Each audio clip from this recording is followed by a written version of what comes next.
Hey guys, all right. This is not going to be my typical video. This is a big, big personal ask.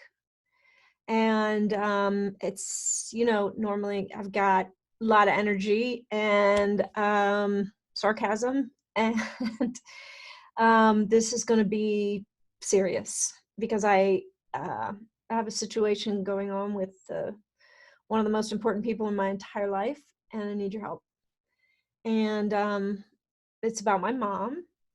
My mom is in end stage renal failure right now, which is, for those of you who are familiar with kind of the stages, she's in stage 5 kidney failure.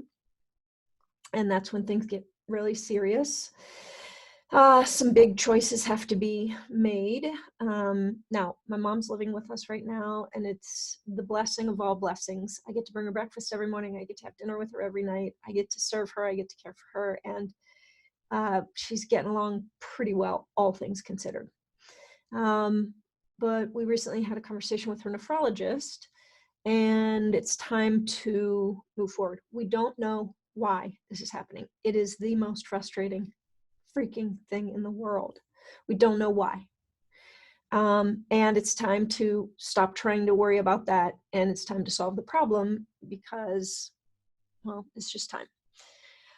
So with COVID-19, some things are complicated here. And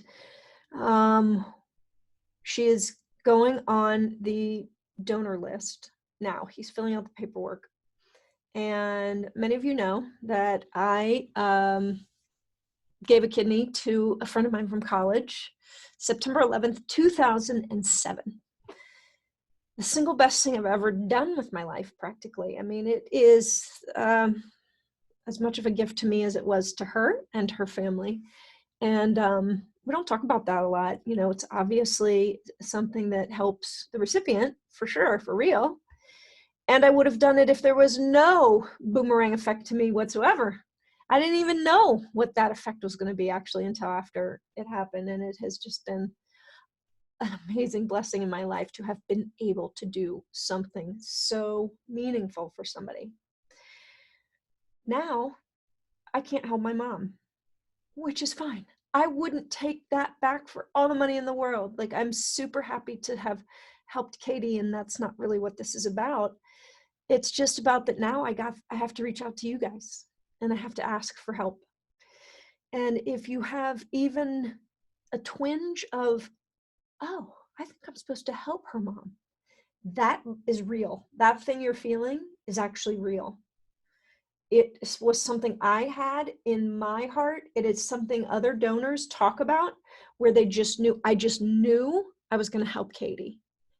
And I knew the odds were long. And even Sharon said, Monica, the odds of you being a match or whatever. I said, that's fine. I get it. But I just know I'm going to help her. If you have even a little bit of that twinge when I tell you that my mom needs a kidney, I hope you'll listen to it. I pray that you'll listen to it. Now, not everybody is going to want to raise their hands for this, and I fully respect that. I really do. Doesn't mean you're any less of a friend at all. It's a very personal thing. And I honestly, I get it. I get it. All I'm asking is that if this is touching you in some way and you think you might like to raise your hand for this, I would be forever, forever grateful. Forever grateful.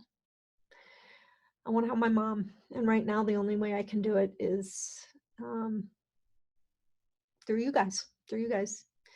We've got some, family members being tested, and obviously, well, nobody's being tested just yet because we have to go through this whole process. And they're not doing any surgeries unless they are like sort of life-threatening situation, and they're only doing cadaver donors. The living donor piece will pick back up hopefully May, June. Hopefully May, June. But there's no reason why we can't start gathering names, and at some point here begin that initial blood work test.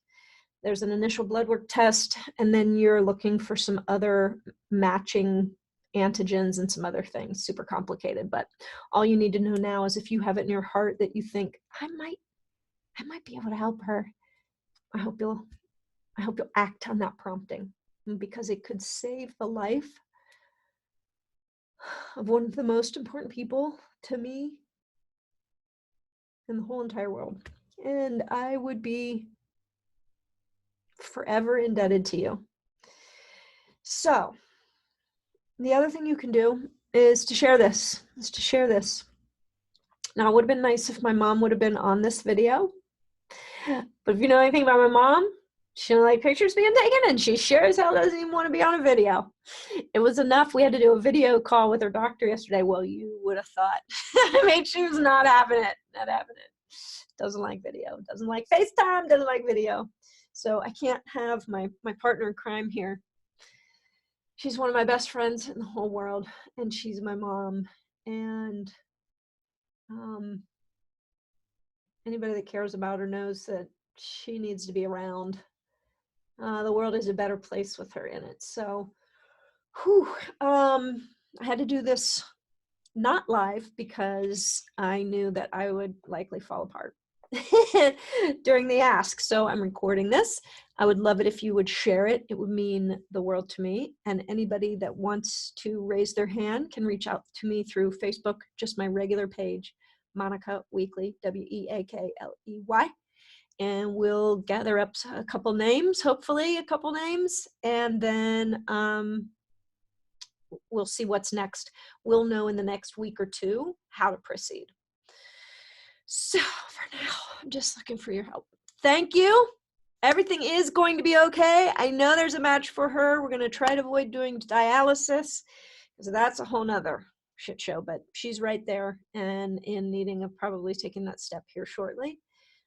So if we can get all our ducks in a row and get first in line after this pandemic is over and it's back to business as usual in the hospitals, then we'll be ready to act and save her life. All right. Thank you. Thanks for your time.